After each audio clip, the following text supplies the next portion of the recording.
more than 77,000 young farmers to benefit from National Agricultural Land Development Authority agro-businesses.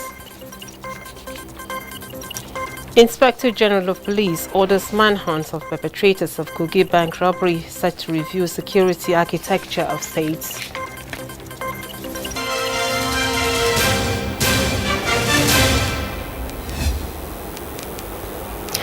For the first time in nearly 3 months, Jumat congregational prayer was observed in the State House Mosque.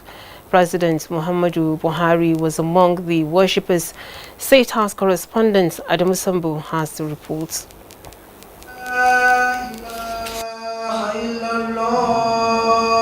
The resumption of Jumat prayers in Abuja and other parts of the country followed the reopening of more segments of the nation's economy from the COVID-19 lockdown as efforts are intensified towards flattening the curve.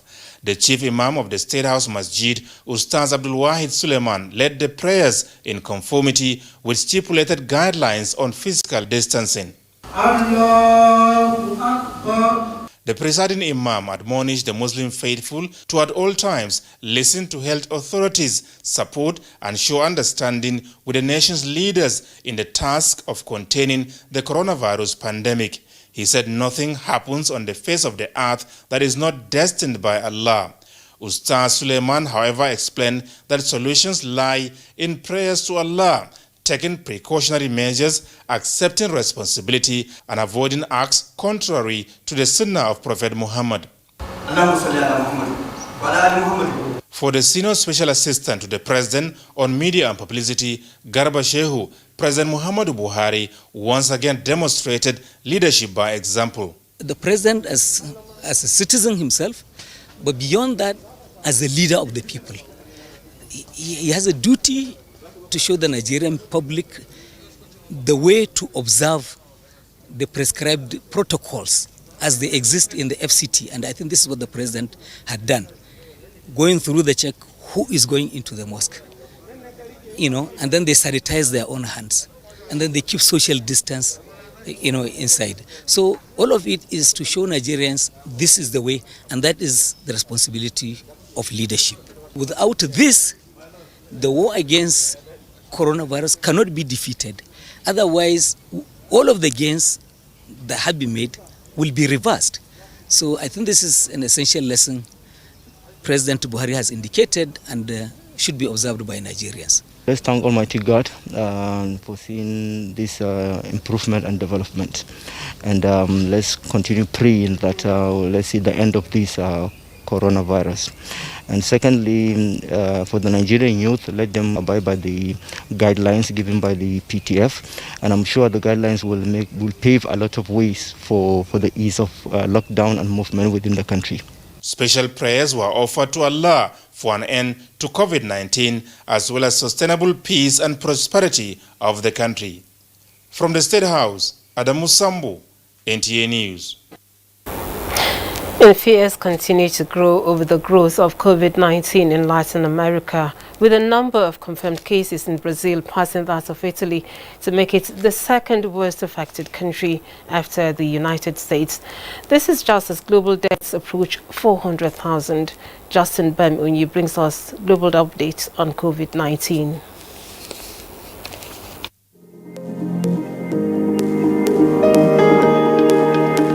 Brazil has overtaken Italy as country with the third highest COVID-19 death toll after a daily record of 1,473 fatalities took its total tally to more than 34,000.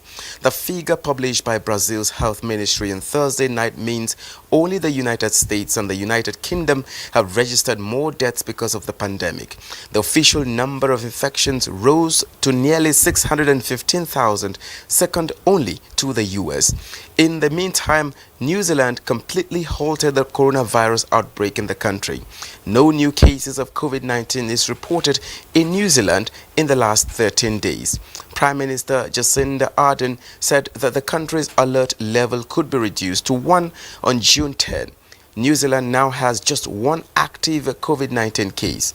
It managed to eliminate this highly contagious disease by enforcing strictest lockdown in the world. Similarly, France has lifted the blockade. head of the government's advisory committee on the response to coronavirus, said the pandemic is now under control. And from Iran, the number of new cases of coronavirus dropped slightly from its new peak on Thursday, with 2,886 more people in the country testing positive for the virus in the past 24 hours, according to the health ministry.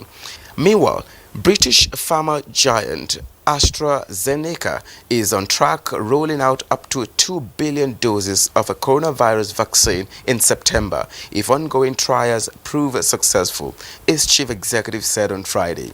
For a global record of COVID-19 numbers, the number of confirmed deaths now stands at more than 391,400, according to the Johns Hopkins University tracker. A total of 6.65 million cases of infection have been confirmed. From this number, Africa has recorded more than 170,000 cases with over 4,700 deaths. Nigeria's Center for Disease Control, NCDC, has reported 11,516 confirmed cases in the country, with 323 deaths and 3,535 discharged cases. Justin Bemunyi, NTA News.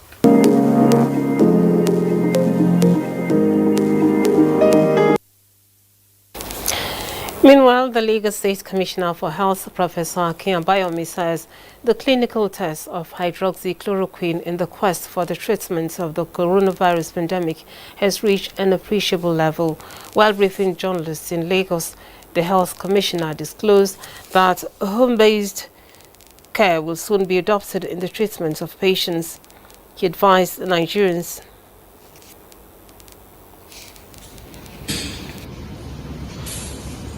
So you asked about private hospitals or private engagements. How does the private sector engage with the government's COVID-19 response? Well, we're doing this in two ways.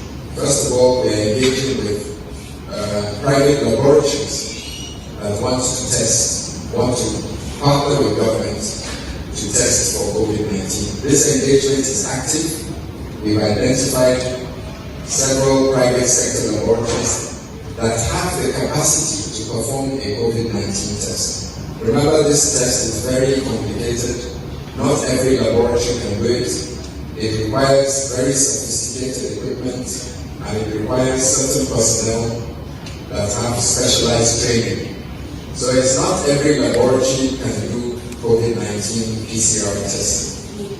Only a handful of laboratories have the equipment, have the required environment, and have the required medical personnel that can perform the test accurately. He advised Nigerians to desist from patronizing COVID-19 rapid testing centers, as such tests are highly inaccurate and could create more problems in the management of the disease. Now, the fight to mitigate the spread of COVID-19 is far from over, in recognition of the role media practitioners play as essential workers and the risk they are exposed to as frontline workers. Amicum Global Limited has donated hygiene and protective items to the management of the Nigerian Television Authority, NTA. Ngozi Sylvia Technical reports. Team was at the NTA headquarters to appreciate the resilience of the national broadcaster in information dissemination amidst the COVID-19 pandemic, especially in keeping the public abreast of safety protocols. Presenting the hygiene and safety items, the visiting delegation said it will enhance the safety of reporters who may be exposed to infected persons. The Director General of NTA, Malam Yakubu Ibn Mohammed, commended the show of solidarity, stressing that winning the war against COVID-19 can be achieved when Nigerians support the government and adhere to stipulated safety protocols and guidelines. As we watch, especially journalists on the front line, our heart bleeds because sometimes we don't know what's going on, but we know that the government has done enough. But we also know that government cannot do it all.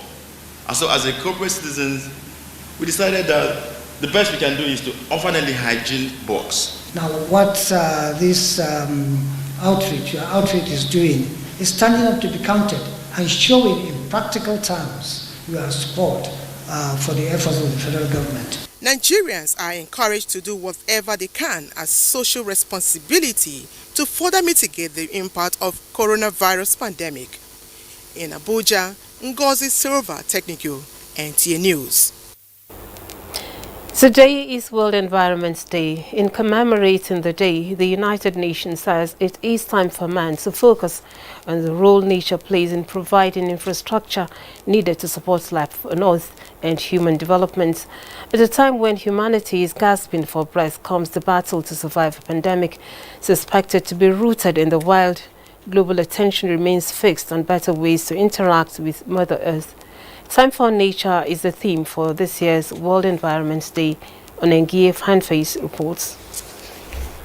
World Environment Day 2020 acknowledges it is time for people to pay attention to nature, on which humans depend for health, water, food, medicines, and other essentials for healthy living. There's a lot of plants of medicinal values that are becoming extinct, a lot of animals that are endangered and becoming extinct. The butterflies are practically disappeared from our environment, and they're not just for beautification, they actually aid in pollination and give us fruits. So as we celebrate this World Environment Day, we need to appreciate nature, we need to reflect, and we need to take definite steps to conserve nature. Time for Nature, the theme for World Environment Day 2020, advocates deliberate action from individuals, communities, and governments of the world to protect, conserve, and respect other lives on Earth. Everyone should join one bird club or the other. Abuja has its own, the Abuja Bird Club. There are bird clubs all over Nigeria. We go out, we watch, we explore nature, we take the statistics, we look at how nature is thriving. Over the years, we can have a pattern of improvement or degradation, then we know how to mitigate. In line with this commemoration, Nigeria has policies to conserve its biodiversity, some of which include planting of 25 million trees and ongoing efforts at cleaning pollution-impacted sites in the Niger Delta region. As a nation, Nigeria remains committed to maintaining a healthy environment and safeguarding our ecosystems. The pandemic has shown us that we need to find ways to live in harmony with one another and, of course, with nature. Creating time for nature affords man the opportunity to address deforestation, climate variations and change, biodiversity loss, pollution, ozone depletion, and other unhealthy environmental practices. In Abuja, Onengie Fineface, NTA News. Now, joining me for his line of thought on this year's World Environment Day is an environmental ecologist, Dr. Mani Ibrahim from the Bayes University, Abuja. Dr. Ibrahim, welcome to NTA International Studios. Thank you. Now, to give more context to the commemoration of World Environment Day, we want you to speak to the theme of this year, which is Time for Nature. The theme is quite self-explanatory in the sense that it is asking us to take a little pause and reflect on the nature that we have around us, our natural environment. When we talk about nature, we're talking about all the plants that are out there, the forests, we're talking about the animals. We're also talking about the natural resources like the minerals that are obtained from there, as well as other cultural heritage that are found in nature. So when you look deeply, you will see that this nature or natural environment is very important in sustaining life on Earth. We are so dependent on what we get from nature in the sense that we will not be able to survive without this natural environment aiding our lives. For instance, all the air we take in, the oxygen we breathe, comes from nature, from trees in the forests and the coral reefs in the oceans. The water we drink comes from nature. A lot of the fresh water we take actually comes from rainfall either as surface water or underground water. Now, amid the ravaging COVID-19, what changes do we need to make in our attitudes to forestall recurrence of zoonotic diseases plaguing the earth due to our interaction with nature? Yeah, it's we have something that has helped us in this part of the world. The 2016 Ebola outbreak has made people to understand how to maintain a very good relationship with the wildlife around us. We've been made to link such viral infections with malhandling or mishandling of wildlife, particularly when we consume them as food. So it is very important that people are wary and we don't just see anything and kill it and want to eat it. A lot of the mutation that is happening in nature will have remained in these animals if we don't handle them in a way, a manner that will make this virus to be transferable to us. And as it is now, we're all aware that part of what is speculated as the origin of the current coronavirus is likely a transfer from bats to pangolins, and all of that will have happened in the wet markets in Wuhan, where these animals are handled and eaten indiscriminately per se.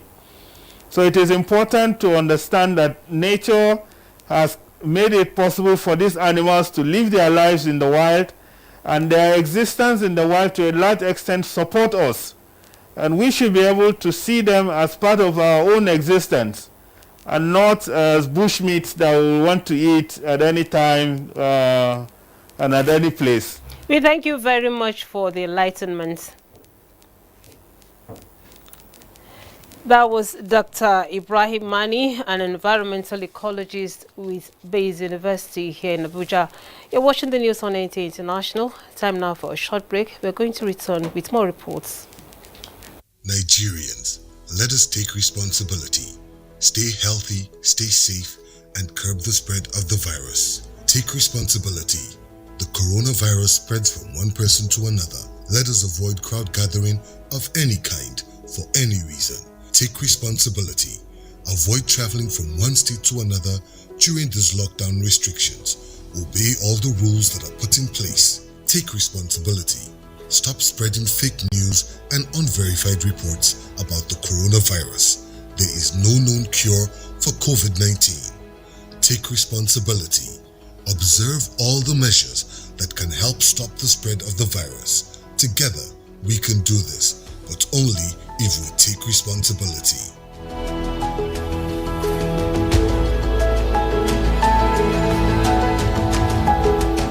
This message is brought to you by the Nigerian Television Authority, NTA, Africa's largest television network. Thank you for joining us again.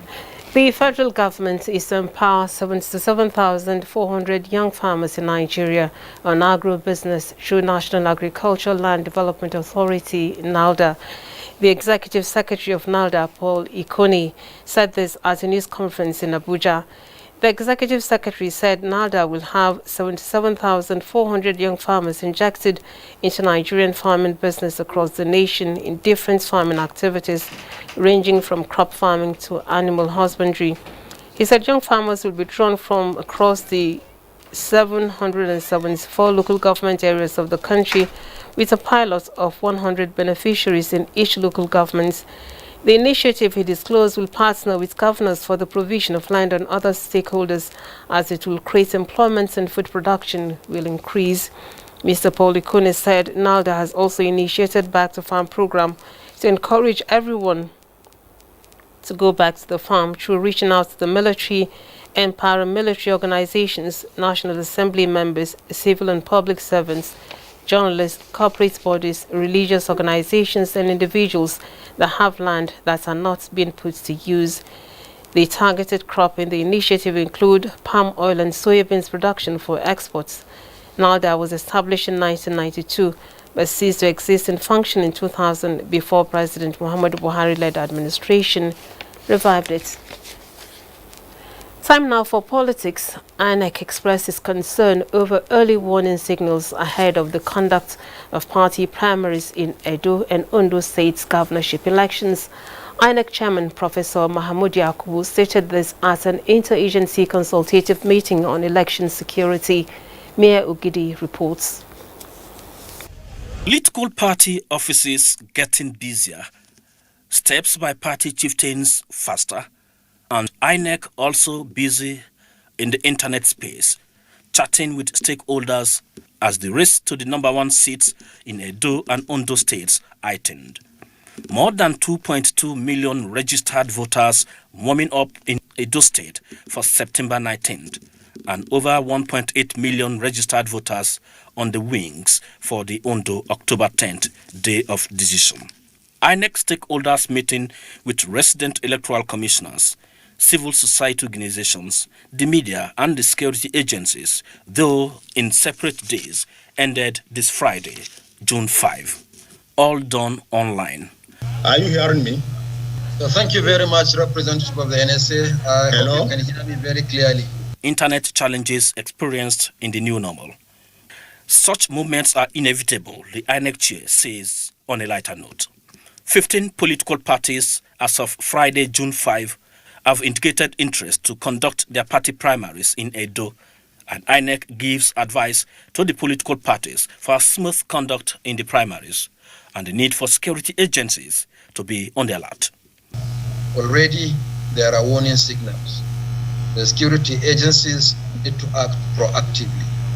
An early engagement with the political parties and aspirants is necessary in order to create the atmosphere for peaceful primaries and consequently peaceful elections. The 10-point policy document on the conduct of the elections in the midst of COVID-19 was at the center of discussion, zooming into the issue of no party or candidate branded face mask at the polling units and the issue of social distancing in all the election activities. Mayor Ogidi, NTA News. The Speaker, House of Representatives, Femi Gbajabiamila, says the National Assembly will engage houses of assembly across the 36 states of the Federation on the need for the domestication of the Child Rights Act and Violence Against Persons Prohibition Act. While hosting gender-based civil society organizations, the Speaker added that the House would also work on sexual violence-related legislations to make them conform with current realities in the country. Every police station establishes a unit for sexual offenses, separate from everything else. That's part of the resolutions that we reached. Again, police culpability, aiding and abetting. It was brought up on the floor yesterday. It's part of the resolutions that the House reached yesterday.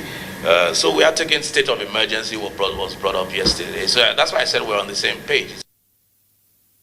Sure, the group, thus the National Assembly, is in solidarity with and supports all efforts at eliminating gender-based and all forms of violence and abuse.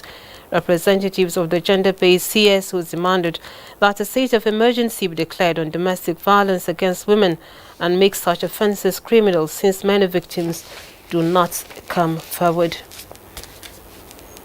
Now, the Inspector General of Police has ordered a full-scale manhunt for the perpetrators of the attack on Isano Police Station and a commercial bank in Yaba East local government area of Kogi State. While condemning the incident, the police chief has deployed a team of crack detectives from the Intelligence Response and Federal SARS to Kogi State to ensure that the criminals are apprehended and brought to book. A statement by the Force's Public Relations Officer, Frank Mba, says the IGP has also directed the Assistant Inspector General of Police in charge of Zone 8, Police Headquarters Lokoja, to assess and review the security arrangements in Kogi State and environs so as to prevent future occurrence of such untoward incidents in the state. The AIG is to personally oversee the ongoing investigations into the attack and coordinate intelligence that will lead to unearthing the whereabouts of the hoodlums and the circumstances surrounding the unfortunate incident.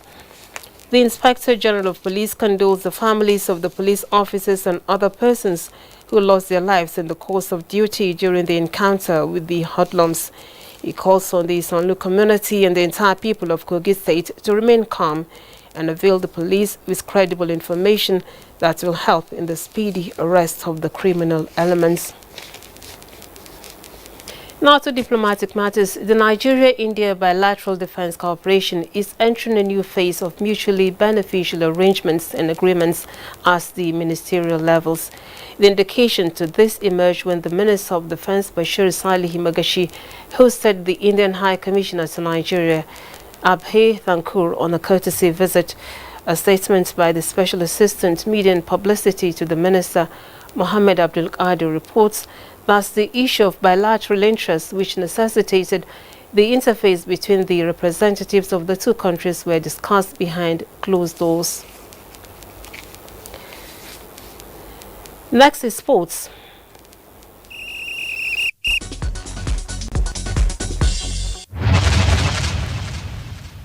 Fans will be thrilled